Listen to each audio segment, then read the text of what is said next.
What's going on, everybody? This is Twin Flames Unite. This is Chris. And I'm Leisha. What up, y'all? What up? All right, and we got a car edition for y'all today, and we actually got some awesome information because we had some people talking about this on Facebook as far as dealing with kids when you're with your twin flame. Yes, and if you're coming together with your twin flame and you both have kids from previous relationships, and that can be something that's not so easy to deal with. So we've had kids from prior relationships, so we're going to share what helped us along our journey and what helped to make things run smoother. All right, so we got 4 things that we want to suggest as far as some things to look for when you're with your twin flame, and actually in any relationship really, because nowadays a lot of people are getting divorced, unfortunately, and a lot of these people are getting back in relationships with other people, and sometimes these people have kids from previous relationships, and these will be some good things for you to keep in mind to help the flow of the family, this new family, go a lot smoother. Okay, so we got 4 things for you, and actually at the end you want to stay tuned because we got a little bonus for you, because I promise you this is something that really helped us along in our journey. And I think we were smart about it. We I guess our higher selves spoke to us and let us know what we needed to do, because we really didn't have that much of a problem. No. All right, so we're gonna jump right into it, y'all. And for the first tip or suggestion is, one thing to keep in mind is about sibling rivalry. Okay. Because now you may have this already with your kids already. If you have more than one kid, you're going to have sibling rivalry. I mean, I had it when I was a kid, so I know it's definitely something that's in every household. Very petty. And one of the things that you want to keep in mind, that when you're building this blended family or this new family, you want to keep in mind that you want to avoid putting any type of labels on kids. And y'all know what I'm talking about. Is that Johnny's the favorite.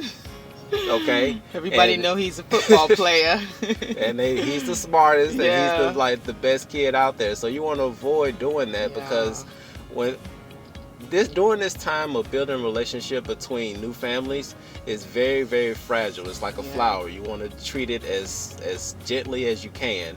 So you want to avoid putting labels on that, and also keep in mind that your kids are going to be strangers to one another. Even though you and your twin flame or your partner might feel like, hey, we've been seeing each other for a year now, you haven't lived together before, your kids might have interacted with each other in the past, but coming together now, like living in the same household, it's completely different. So you want to take them into consideration just a little bit, how they might feel. And then one other thing you want to keep in mind, that when it comes to sibling rivalry, and we're going to touch into some other points on this next one, but you want to make sure that the consequences and the rewards for both kids are the same, because you want to make sure that they understand that you don't love one kid more than the other, or you don't want to discipline one kid more than the other, but we both know we all got that one favorite kid that we like. But we're not going to say that, okay? My God, but we all know that we have that, but this is something that you don't want to say out to your kids, because it can cause a whole lot of trouble. Okay? Don't do that to them. It's gonna really they're gonna have to seek therapy later on in life. Boy. That was the sibling rivalry. The second tip that we would have for you is tip number 2, which is everyone needs attention. So set aside a schedule to spend time with the kids individually. Because it's good to spend time as a family, the new family. That's beautiful, and you should do that also. If you have to do it once every 2 weeks, maybe once a week, every Sunday, whatever your schedule is, what it looks like, because everybody's different. Make sure you set that aside so everybody can do something together. But also, it's important to have a schedule where you can spend time with each individual child. That way they feel like they're getting the necessary attention that they need. We took it a step further to ask the kids, what do you expect from us? Oh yeah, they weren't expecting that. They hit them with it. They was like, what? What? What do you like? Let me think about that. Yeah, they thought about it, but it worked. I mean, we were able to provide them. One of them said they wanted more hugs and kisses. The other one wanted more attention. So you just give them. Came right out there. I just want more attention. Right. Like, okay. So that helped a lot. So now the next thing is both parents can try to also go to the kids' events.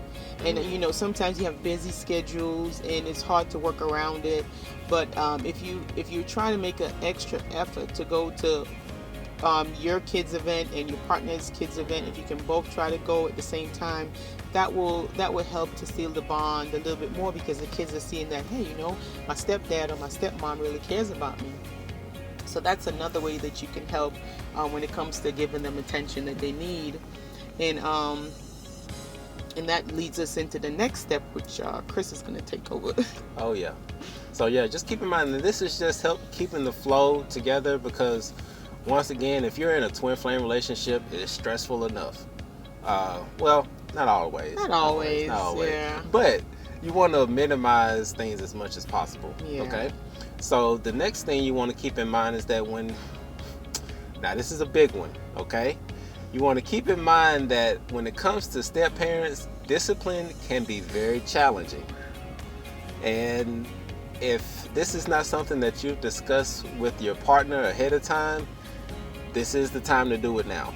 Just do it now. So one of the things that you want to do is, as a suggestion, because we're not trying to steer your boat, but the first thing, and this is actually something that we did as well, we actually had a family meeting where we sat down with all the kids, telling them the expectations of what we expected of them, and then that's when we caught them off guard and asked them, what do you expect from us?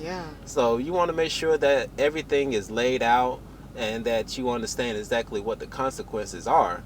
And that goes into my next point on this, is that you want to identify what behaviors are actually going to warrant some type of discipline. Right. Okay, whether that's having videos games taken away or going to timeout, especially if you have little ones. The power of timeout is so awesome. It is. They don't like it. They don't like it because when you think about it, they want attention, they want the love and stuff like that. But when you let them know that this negative behavior that they're having, acting out, kicking, crying, all that stuff, they get it. Yeah, and they have to know that with consequences, with their certain behavior that they have, it has consequences. So they have to understand it, and eventually they're going to get it, and it's just going to smooth its way out because they know, hey, if I do X, Z is going to happen. And so going into my next point for this one, which ties back in, going through after you've made your list of disciplines and things like that, expectations, then you want to, it is so very crucial to not play bad cop, good cop. Don't do it. Sometimes you're tempted to, and it looks as though it works, but it really doesn't, because it gives the kid the chance to burn two end of the candles. Yeah. Listen, kids are smart. They're very smart. They're oh wow. Well, they're smart. Don't underestimate these kids. They will play you. They will play you. Like a fiddle. Man. But yeah, so let them know that you love them equally and you will discipline them equally. Yes. Okay? So don't take sides. Do not. And we got one more point. I hope y'all paid attention, because that bonus that's coming up is going. Yeah, that's pretty much what I think. That's really what helped really make it for us. Now the next point that we have is you can feel like you're actually two separate families living in one house, and that can be a really heavy weighing feeling on you, because you want to feel like, like your previous marriage. If you had your husband and your child and your kids, you want that feeling back, that unity. Now, bear in mind that the bond is not something that's going to happen overnight. It does take time to grow, so it's just a matter of being a little bit patient with it. Right. This is your opportunity to set up new routines. And this is where consistency can come in, and it can really be of help to you. Consistency. Let's say one of your kids have to go and spend time with their dad or their mom on the weekend. This might be a chance for you to go ahead and start something new. So every time you pick them up, you can take them for ice cream, or you can go out to eat, so that when you're picking them up, they're going to be looking forward to this. So it'll turn into something that's fun. Yeah. And that could be a routine that you're building that they're looking forward to. Yeah. And just to piggyback off of one point that you just mentioned, is that keep in mind that this is not a bond that's going to happen overnight. Right. And this is something that I personally took my own advice on this when I got with Leisha, because she already has her kids. Yeah. And I understood from the jump that, for one, I'm not their dad, okay? And that I have to start building some type of relationship with them so that they learn to trust me, and I can help them out when they really need it, and they don't feel the need to hide stuff. Yeah. So it's very important to build that bond and understand that it's not going to happen overnight. It's a day-by-day process. Yes, it is. And building relationships, like if you're the step parent, not the biological parent, it is so super imperative to first work on the relationship with the kids, because a child is not really going to be so they're not going to want to listen to you as much, knowing that you haven't taken that time to get to know them, to build that relationship. But if you did do that first, take the time to know them, try to bond with them individually, try to see what they're into, what they like. Then when the discipline comes in, they'll respect it. Yeah. Because then they'll have the idea that, hey, my stepdad or my stepmom really loves me. So this is her discipline in me is really trying to help me. Yeah. So that is so important. Before you start putting in that discipline, take that time to build that relationship with those kids. Yeah. And this is another thing that we notice. If you're coming together with your partner, and maybe you have kids the ages of 7, 5, 4, and the other partner has kids that are maybe 1, 2, 5, I don't know. Yeah. Their age, as far as seniority in the house, is going to get affected. Yeah. So it's going to be a displacement in the age. So the baby now is not the baby anymore, and the eldest now is not the eldest anymore. No. So then you might be like, it's all shifted. Whole dynamics change. Because if they're the youngest kid, they're so used to getting all the attention. And if they're the oldest kid, they're so used to having their freedom and things of that nature. So understand that this point is also a grieving point for them as well. Yeah. So you have to give them time to actually grieve the whole dynamic that they had, because you got to think of it this way: one part of their life has come to an end, and another one starts. Another one starting, but you have to allow them that time to grieve the one that's coming to an end before they can really jump in and enjoy the new phase that's coming into play. Right. So that's why building bonds and creating new routines and staying consistent with it, that's a big part of the plan, because now you're building new memories. Yeah. Yeah. All right. Now we're about to get into this bonus one. Yeah. And this is one that really helped us out from the beginning. And before we even jump into this is one thing I wanted to say real quick, is that when you get into a blended family, you already know when I got with Leisha, okay, I already knew that she had kids. Yeah. And I already accepted that as a part of her. And so knowing that, we did what was the best thing that we could have ever done, which is the bonus, which is go to therapy. Yeah. It sounds crazy and out of the way, but when we took that as a we were proactive when we did that. Even before we decided to do it, we were thinking about doing it. We went to therapy. And we took the kids too. I mean, the eldest one was like, I don't need no therapy. What am I going to do? Ain't nothing wrong with me. I ain't got no problems. I don't have any problems. But they were surprised because it actually did help. And so at the when we actually moved in together, the initial day, everybody kind of knew what to expect, and that's what helped the transition so much. Yeah, because that was a big concern of mine. Was that because Leisha and I had been dating for quite some time, and I hadn't really had a chance to meet her kids, which is a good thing. And if y'all are dating, keep your kids out of the picture until y'all actually realize that this is serious and this person's not going anywhere, because you don't want people jumping in and out of the kids' lives. And so that was a big thing for me, because I wanted them to know that I wasn't here to try to mess up their world or replace their dad or anything like that. I wanted them to be able to trust me. Right. And going to therapy was probably one of the things that really helped out in the whole process. I think they saw that, hey, this is something serious.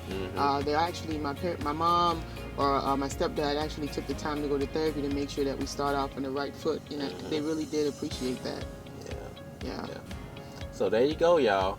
These are just our suggestions. As far as making things run a little bit smoother, so that everybody can be in an environment that promotes happiness. Exactly, and they're comfortable, and they're thriving, and everybody's growing well and bonding in a healthy way.